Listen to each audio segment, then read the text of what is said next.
Fala galera, tudo bem? Sou o professor Roberto Falcione, professor de História, e em nome da editora Sai Digital, sejam todos bem-vindos para mais uma aula de História. E hoje nós vamos agora fechar com dois episódios, duas partes, hein? Colonização portuguesa, capitanias hereditárias, governo geral. A aula passada a gente até deu uma retocadinha ali nas capitanias, agora nós vamos entrar mesmo ali para entender bem a fundo todas as características. Embarque nessa, vamos junto e vamos entender qual que é a pira da nossa aula de hoje. Colonização portuguesa. Nessa aula, vamos estudar o início da colonização portuguesa com as capitanias hereditárias, as ameaças de invasões estrangeiras, leiam-se francesa e holandesa, que obrigam a coroa portuguesa a começar a colonização, claro, garantir posse, né? Não deu toda essa trabalheira para perder, como diz o outro. Primeiro, então, capitanias hereditárias. O Brasil foi dividido em 15 faixas de terra, cada qual entregue a um capitão donatário.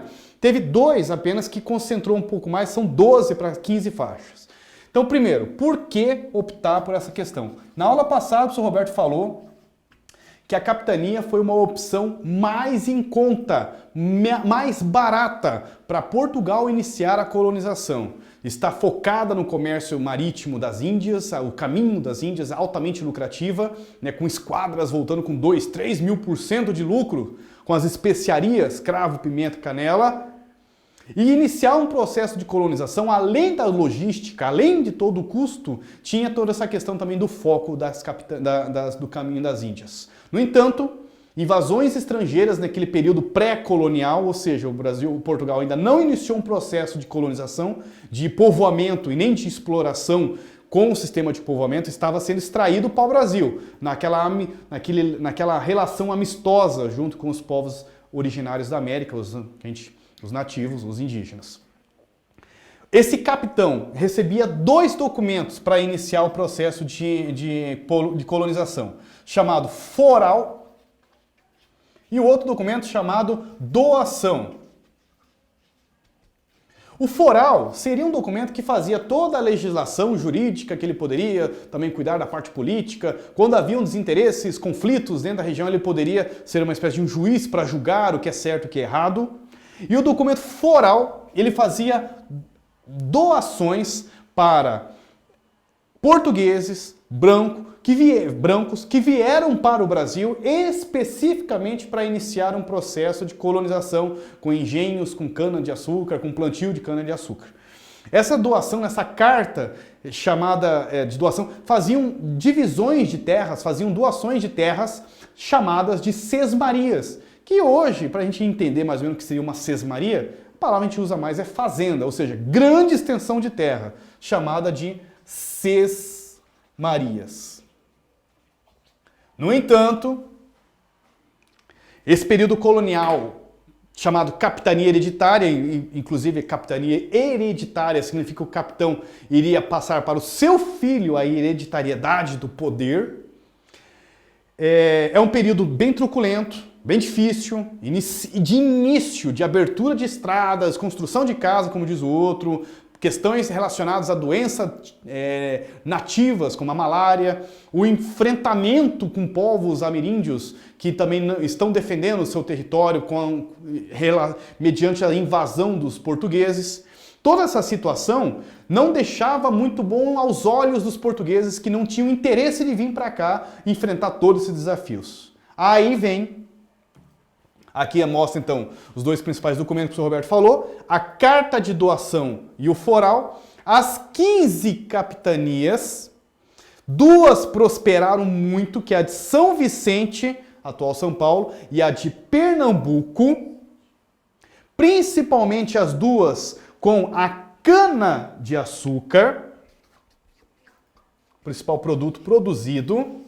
Ela se adaptou muito bem, o açúcar está sendo muito consumido na Europa e está tendo uma boa venda, e a extração e a produção do açúcar, né, a cana-de-açúcar, depois vai o melaço, do melaço vai fazer ali o açúcar mascavo, e dali sai a produção do açúcar manufaturado ou em matéria-prima para depois ser manufaturado nas metrópoles.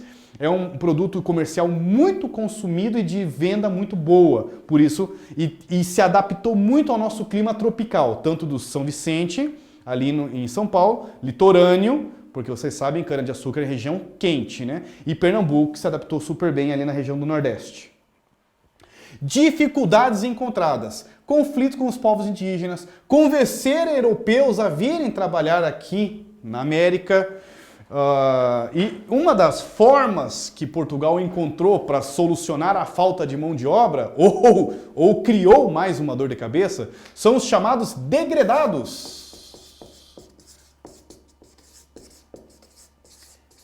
São pessoas, criminosos, blasfemadores, heréticos, pessoas que foram punidas, julgadas pelo Tribunal da Santa Inquisição da Igreja Católica e como fugiram, como conseguiram, através do perdão, da misericórdia, das 5 chagas de Jesus Cristo, como diz o outro, conseguiram escapar da fogueira, não escaparam de uma punição leve, né? Não foram para a fogueira, não morreram, mas receberam como punição serem banidos de Portugal ou de outros países da Europa. No nosso caso, como estamos falando da América Portuguesa, os degredados, os banidos, né? Eles eram expulsos de Portugal e vinham para o Brasil bruxas, heréticos, blasfemadores, criminosos, todo tipo de gentalha. Eu estou usando um termo que o governador Mendes Sá disse numa carta, quando ele mandou para o rei de Portugal, dizendo: pelo amor de Deus,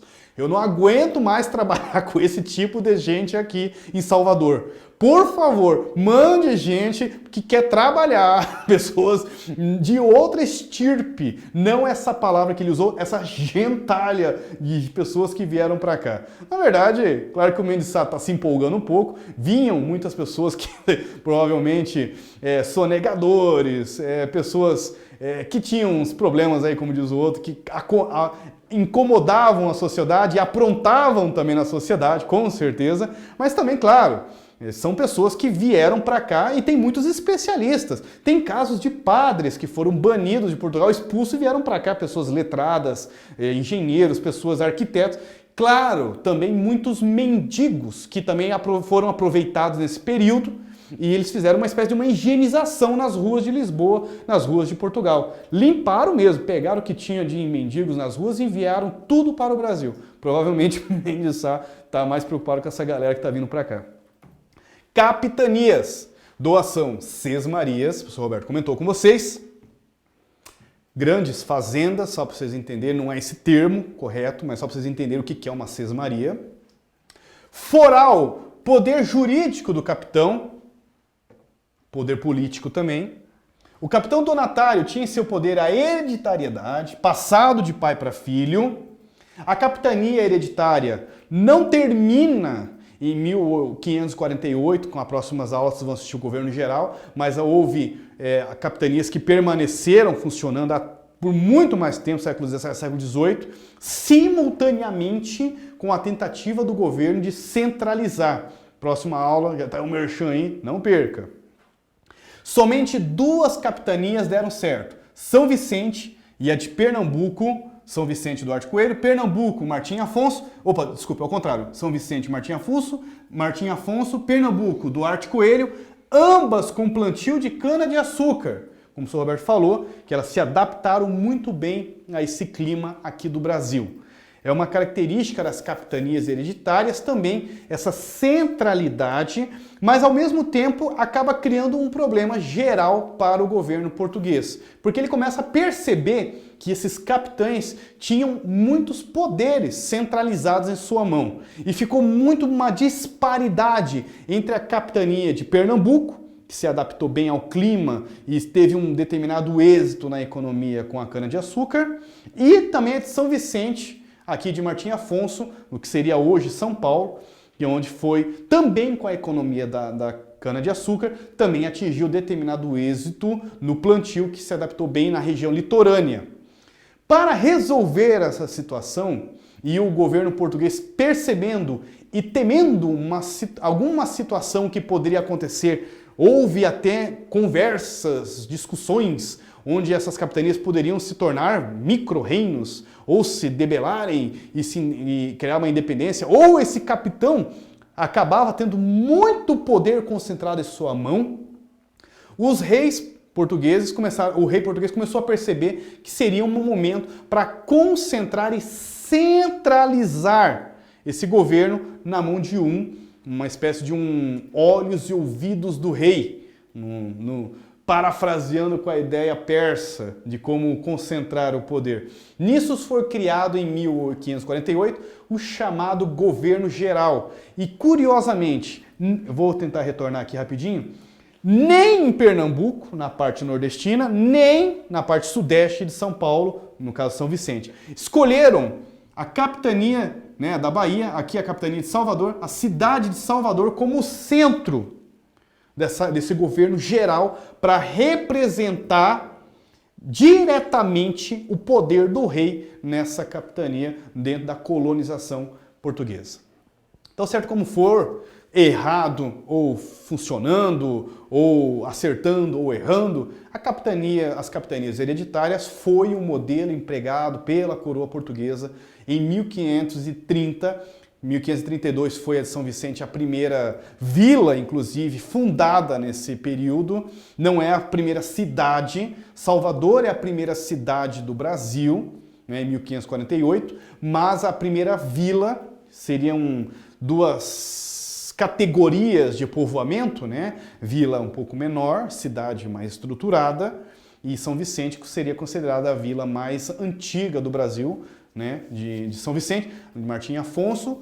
E Salvador já seria a cidade mais antiga com a construção de 1548, com um governo geral, com a tentativa de centralizar o poder, mas ao mesmo tempo tirando os poderes, não tirando o poder, mas tirando o foco político, nem em Pernambuco e nem em São Vicente, de maneira que tudo que você precisa, organização, representatividade política, organização, diálogo, negociações políticas. Quando você precisa de um documento, como diz o outro, para onde que você vai? Salvador, no meio do coração da sua colônia. É uma estratégia dos reis portugueses para manter essa organização e evitar o que já se falavam, que se discutia, que poderia acontecer separações.